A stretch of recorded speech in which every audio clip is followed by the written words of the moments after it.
this evening. If you haven't subscribed, please do. We're on 18,718. We're trying to get to 1888.8 on the way to 20,000 before the end of December, and it looks like we might do it. It looks like I think we will. I know and trust you Celtic fans all around the world will help me along this journey because it is a family. Yes, this channel is just one big family.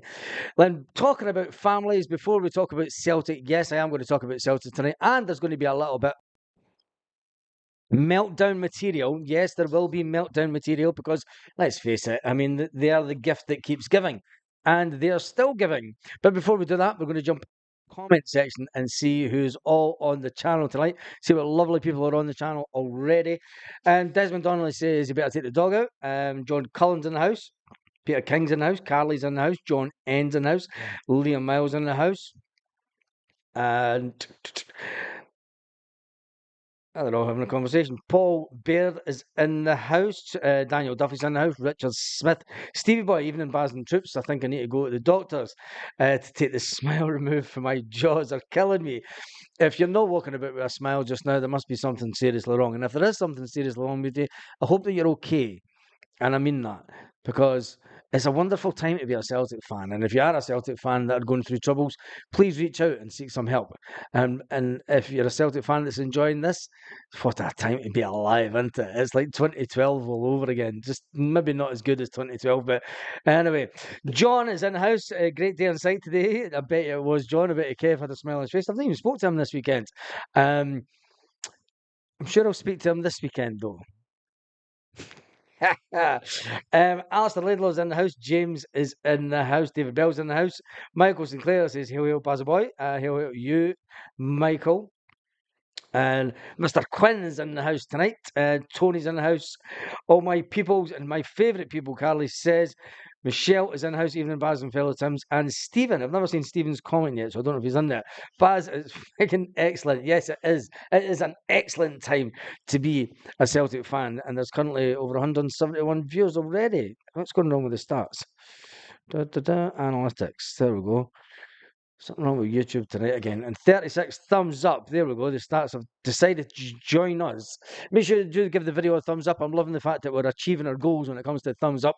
It shows that people are interested in interacting. Big shout out to Stephen. Stephen, did you try and add me on Facebook? Because it's a private Facebook and nobody ever finds that Facebook. But yeah, and I seen that you ordered a mug. I'm going to get you some other stuff sent out. Anthony's in the house. Hail, hail. Baz, bless all the Celtic family around the world. Hail, hail. And Daniel Duffy. We're all in the mood. Lol. You've built a great Celtic community, Baz. Thank you. That was the aim of the channel when I called it the One Celtic Fans View. It was always the aim to have it. Every Celtic fan has their own view, and that's what makes Celtic fans absolutely fantastic. We've all got our own views on the way that the football, and the reason that I always, and it's a little nod also to when I was bus convener of the famous Joseph Rafferty Celtic Supporters Club in Kirkcaldy, and the way that the Celtic Supporters Association is set up and all the clubs from all around Scotland all come together and all interact together and obviously get their tickets and everything, and it's not everyone gets on, not everyone has the same points of view, everyone has their own agendas, but when it comes to it, do you know, it's just one big Celtic family, and that's why I called it the One Celtic Fans View, because it is only one fan's view. There's lots of Celtic fans out there, and they'll get a view on this channel. I'm bursting out laughing every time I see someone wearing the hunt top down the beach. They're actually wearing them. Depending on your passion for the Derry girls. Boy for Benny Offer was great to see the fact that beating the starting 11 the same as last year. Yep, we can only get stronger. With Europe in mind, I think that Europe, Kaiser, you Kaiser, Europe, don't get overly excited about Europe because Europe's got the chance of biting us on the bum. We'll talk about that later. I want to talk about something else first of all. Obviously, the big one of the day is Barry Ferguson. Barry Ferguson talking about the fact that when he was sitting at Celtic Park, and we all seen the TV screens of Barry sitting there, face tripping him, looking absolutely demented, as Celtic fans done the huddle in front of him And as they turned round and they're doing the huddle and they're laughing in his face, he said it was a sore one. He wasn't going to lie, it hurts. Maybe because I was there to watch it with my own eyes, sitting in the director's box at Parkhead. Perhaps it was the joy in the faces of the Celtic fans. They were doing their wee huddle dance, laughing in my face. The team was 3-0 up. It was interesting, but I'll just leave it at that. Because you could have just imagine what the Celtic fans, the Hunters. And yes, my throat is still gone from the weekend. But mainly he said it hurt because of the disappointment that had been left since Rangers' performance was simply not good enough for a derby day. Says old Ferguson. But I need to jump onto this because we need to listen to Souness. Because yes, Souness has been taken over the coals by a Celtic fan. Celtic fan who decided to say, "You're talking shite, mate. You're just talking shite." Going to be same again. Steven Gerrard, albeit temporarily disrupted the Celtic dominance, but Celtic now back and doing what they've become used to doing, beating Celtic almost for fun. Beating Rangers, you mean? Such nonsense from Graeme. You seriously cannot defend the Rangers' performance yesterday. Technically, totally inferior to Celtic, and no fight either. Souness' bias here shows how blinkered he is. Graeme, do you accept that? That you are biased towards Rangers? Of course you are. Are you blinkered in the process? No, yes. I've said the gap is there, but it's not insurmountable. And it might be 3 players, it might be 4 players. If someone was to say to the manager, there's 50 million quid. But that's not going to happen. Bought the right players. It's not. I come back to when they were doing, both teams were doing 9 in a row. The opposition, the team that wasn't doing it, must have thought, this is never going to change. This will change. It's been 20 years. It's been 20 years of Celtic dominance in Scottish football. And well before Rangers went into liquidation, Celtic were well on their way to winning quite a few trophies at the time. And Graeme Souness seems to go back to a bygone era of money that was put in brown envelopes to pay players so they didn't have to pay tax. And that kind of thing just can't happen in this day and age. Although, if you're Leicester City, you've just got off with an absolute stormer. Because Leicester City have had some of the... they're not getting fined. But anyway, in this day and age, you've really got to just let it go, haven't you? You've got to just get on with it. Graeme. And now it's not going to play. And you just don't know what's around the corner in football. But it's not going to change anytime soon, right? You don't know what's around the corner. You don't know what's around the corner, Mark. Celtic fan who's been waiting patiently. Good afternoon, Mark. How wide is this gap? Listen to Mark. Very good afternoon to you, gentlemen. The gap is an awning chasm, Jim, quite frankly. Graeme Souness is... I've got massive respect for him, what he's done in the game, but he's drinking large doses of Deludamol if he thinks that this gap will be closed any time within the next decade, quite frankly. What we witnessed yesterday, the stats, forget about the stats, shots on target, that's a complete irrelevance. What you seen yesterday was Rangers players chucking it, letting boys run off them. Every time Daizen Maeda got the ball, he skinned Tavernier to the point where Tavernier downed tools at one point and just stopped running. Contrast that, Kyogo ran about 70 yards from his own box to the other box when we were 2-0 up to take the ball off a Rangers player. The mentality, Rangers are mentally weak as well as tactically naive and poorly managed. The gap is just so wide that it's just not going to be closed. And we made an £11 million profit, yet strengthened our squad immeasurably in this transfer window. Rangers spent money and are no further forward. So the gap's massive, and Graham's being disingenuous, quite frankly, as far as I'm concerned. What would you say to Mark, Graeme? He's got his opinion. My opinion is different. I think it's 3 or 4 players we're talking about. But Rangers don't have the funds, apparently, to buy one decent player. When Rangers were dominant, going to Parkhead was never an easy game. It's never easy there. It's never easy there. And I come back to it. When were Rangers dominant? I can't remember Jack Butland making a save. Mark said Rangers are mentally weak. Well, do you see that in them? I can't remember Jack Butland making lots of saves yesterday. He just picked the ball out of the back of the net Yeah, instead. well, he's picked it out 3 times. Yeah. Mark, do you at Celtic need a strong Rangers? 4 times. There was a goal Well, in an disallowed. ideal world, you'd like them both to be strong because it only enhances the reputation wow. of our league. But I think I'm genuinely excited this year that Celtic can do something in Europe this year, and we can go and chart our own course, irrespective of how strong or not Rangers are. I think we've got a favourable draw, no question. There's certainly winnable games there, and we're playing with a style and a swagger that it's similar to Brendan's first time in charge with us. I've got to say, Mark, you sound like a very pragmatic Celtic fan, because Celtic, it could be said quite logically, have underachieved in Europe. So this might be the time that you turn that area of the game round. Well, we're certainly long overdue, Jim, and credit Rangers. Rangers have done well in Europe over recent. And that's enough of that talk. Anyway, that's Souness trying to defend the indefensible, really, and fucking complete nonsense. Souness the happy clappers. And meanwhile, Barry Ferguson took to the paper. Yes, Barry Ferguson. He said, oh, there is breaking news tonight, actually, since we're talking about them. They're going to be returning to Ibrox just to 3 stands. The stadium won't be fully opened when they entertain. Who cares? I don't give a fuck about them. Let's get the funny side. Barry Ferguson. Barry Ferguson says, look, I know Souness, and I know what he's thinking, right?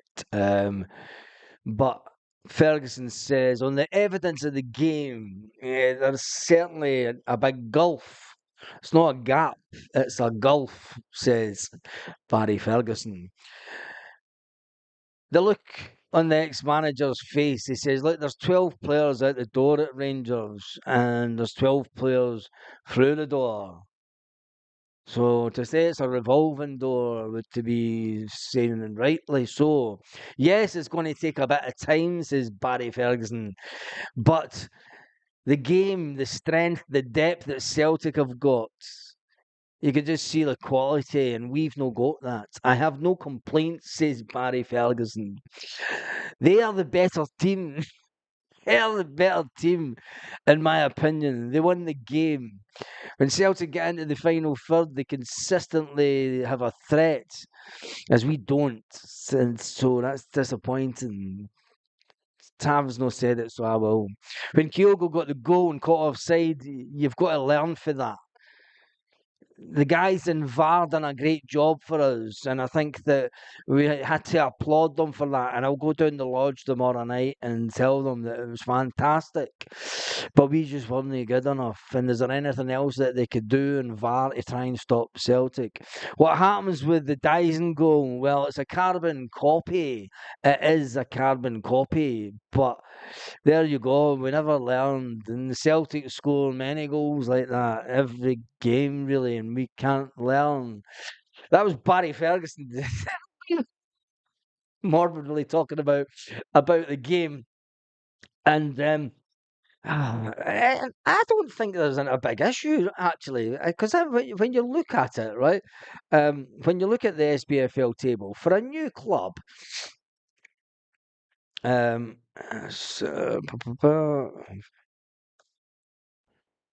you look at the club, I mean, you've got... That's not right.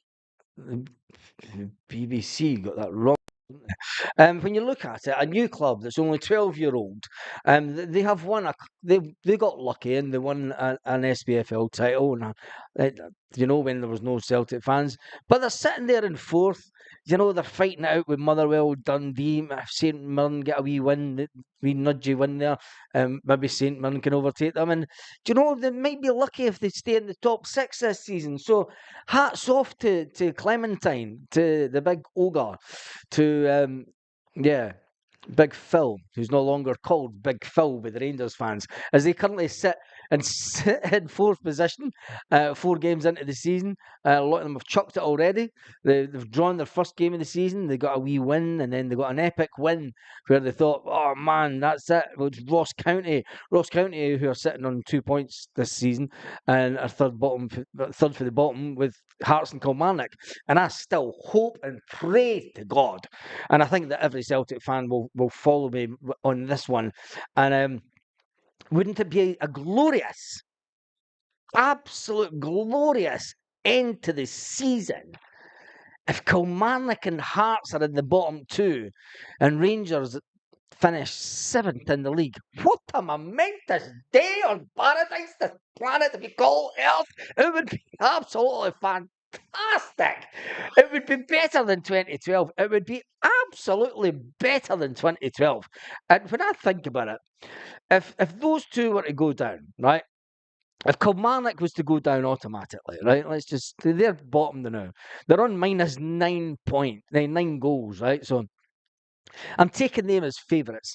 And then I want Hearts to be in there, and I want Hearts to be in the playoff position. For me, for those two to go down, oh my God, it would be like all your Christmases coming at once, and then all we need to top it off is just get Rangers finishing in that 7th position, so they don't make the top 6, and then they've got to play all the teams in the bottom half of the table. That for me would be if Carlsberg does end the season dances. If Carlsberg does end the season dance, if that happens, I'll do something extraordinary on the channel. I don't know what yet. Cereres is coming in from North London, and tell me what you think about that in the comments. St Johnstone win more cups than the Rangers this year. St Johnstone won't win any cups because Celtic are going to win a treble this year. 55 banged by December. For me, Carly, that is the ultimate. Getting that 55 in, done and dusted, and get the 55 wrapped up as early as we can, and then get Kilmarnock and Hearts finishing the bottom end of the bottom of the table, so they get relegated, and then that'd be fantastic for me. Anyway, Chris Sutton says Greg Taylor. Chris Sutton believes that Greg Taylor always puts his best foot forward under Brendan. He never played for Brendan. Talking about Chris. But here's another one who consistently flips it on. He turns it on, doesn't he? But coming to Europe, there have been times in Europe where we've struggled, and especially with Greg Taylor in that position. Talking about European football now, it's time to get back to talking about Celtic. We've ripped them enough as it is. With games coming up thick and fast when it comes to European football, let's hope that if Taylor is not in the team, let's hope that Alex Valley comes in and is an absolute star. Last year, you've got to remember that Brendan Rodgers did change it about for European football. He did change it about for European football, and he brought in Paulo Bernardo. He brought in Paulo Bernardo to give us that little bit of fight in Europe. Alex Valley has come in as a player who played in the second division in Spain on loan last season, and for me, he's a player that must start in Europe. What do you think? I think that skills improvement has been unreal under Brendan. It has been, but you're not spending the kind of money that we have on Trusty to have him miss out these big games. The fact that Trusty's just been called up to the American squad. Now we know that Scales is in the Irish setup, but it's going to be interesting to see which one of them pushes the furthest and which one of them ups their game. Rio was injured. I know Rio was injured, but for me, I think that Paulo Bernardo stepped up to the mark quite well and played better than what Rio Hatate has done in Europe. It's going to be interesting. Brendan Rodgers has finally got the headache of all headaches that we've wanted. How can you say that when you haven't even seen Valley? He's not been brought in to sit about on the bench, Chalpil. He's not been brought in to sit about on the bench. There's not a chance that it's he being brought in to sit on the bench. Not a chance. Not a chance. And I think that he'll push Greg Taylor, but it'll be up to the manager to say who is better. Now, if we've spent 6 million on Trusty and everyone says Scales is brilliant, well, why did we spend 6 million on Trusty when we've got players that are equally as good to be sitting on the bench? That's my word, and I think that get off Taylor's back. I'm not even saying anything about Taylor. I'm saying that the manager's got a tough decision to make, and when these players are in training, it's nothing. It's not. I think Taylor is Taylor's jersey, but is it Taylor's jersey? We've been listen, you showery shite. Use are the exact ones for fucking months. That are all saying to a man, every single one of yous, we need a left back. We need a left back. Now that we've got a reasonably good left back that's got huge, huge potential, that's on more wages than Greg Taylor, it's get off Greg Taylor's back. You fucking couldn't give us a brass neck with a blowtorch, a lot of yous.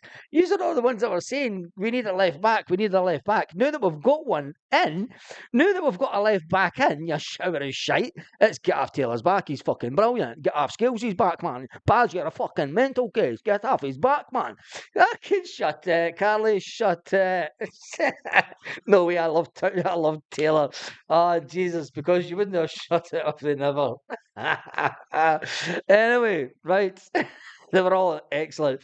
I think that the manager, yeah, shower of shite. I love that one.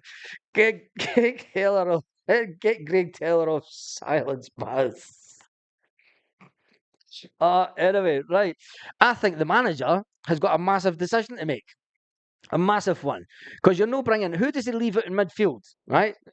You're not buying in a £11 million player to sit in that midfield and then no play him in Europe. And we know that it's a team game, but when it comes to European football, I'm saying, the manager has got an absolute massive decision to make. Massive decision.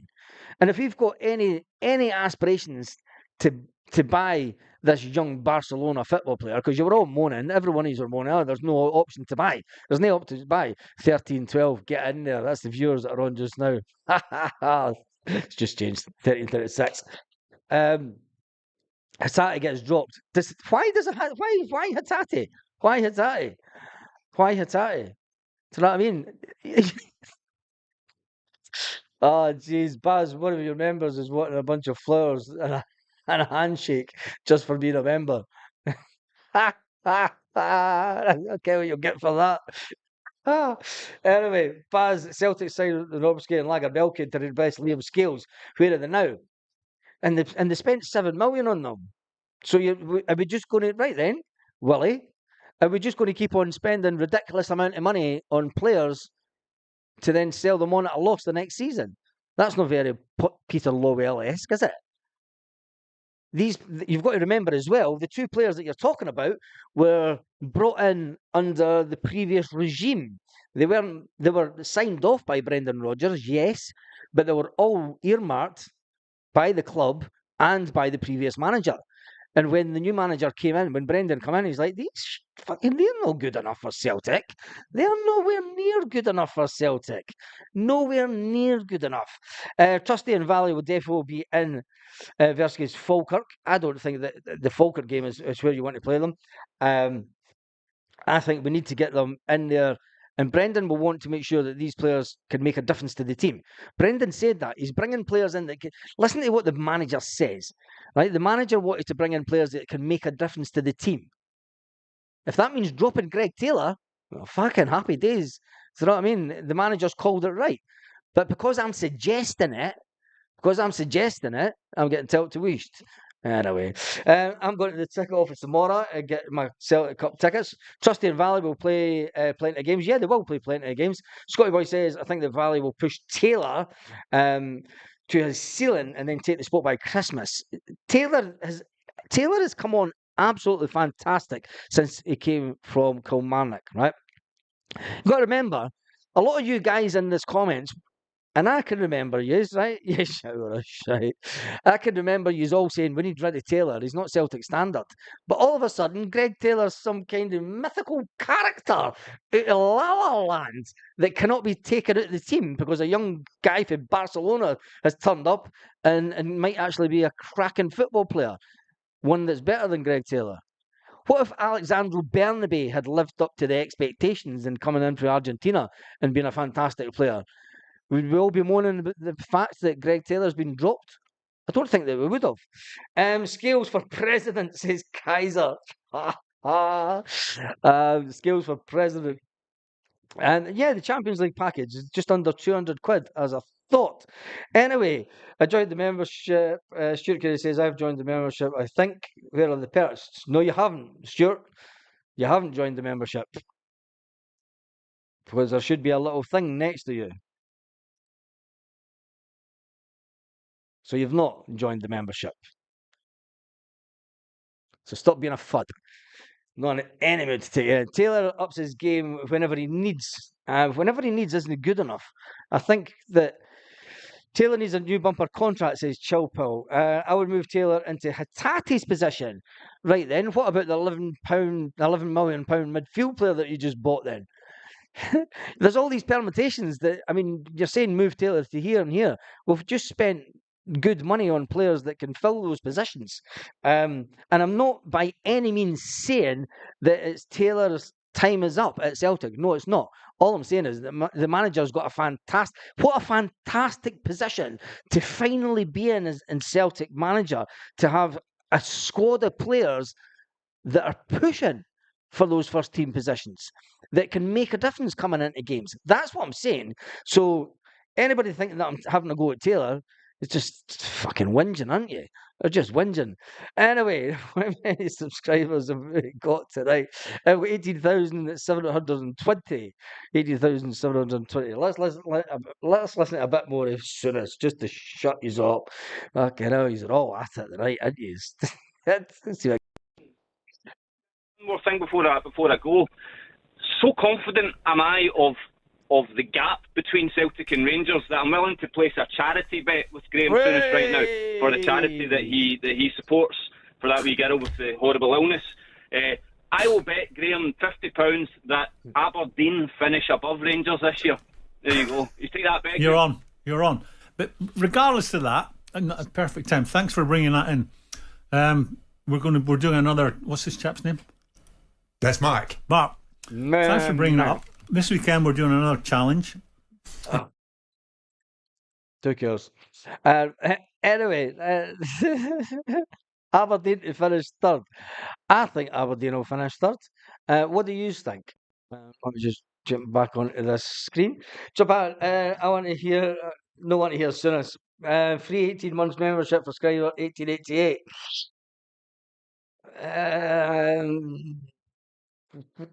John says a poll for tonight. Are we all a shower of shite? Yes or no? Winners?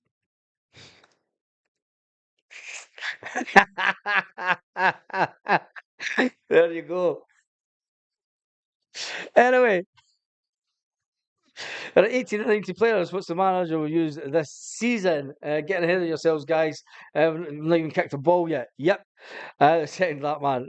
Watch the Safeco struggle for top six bars. Yes, I'm not a shower of shite bars. No, you're not, Uncle Stuart. Stuart Ramsey, you're not. You're one of the good ones. Anyway, and I'm only staying on for half an hour tonight. You've got another 1 minute and 40 seconds. Shower. You're not going to shower of shite for. You're still going to for it. And none of you use that anymore. Anyway, fuck it. I'm going to call it a night. My throat's far too gone for this. Baz, will Quan ever make another first tier appearance? No, he's gone. He's gone. Aberdeen for second place. 5 points behind them will be the Sevco. And on that note, have an absolutely wonderful evening, you wonderful people, and all the Celtic fans all around the world. You're not a shower of shite. Oh, we just lost a subscriber.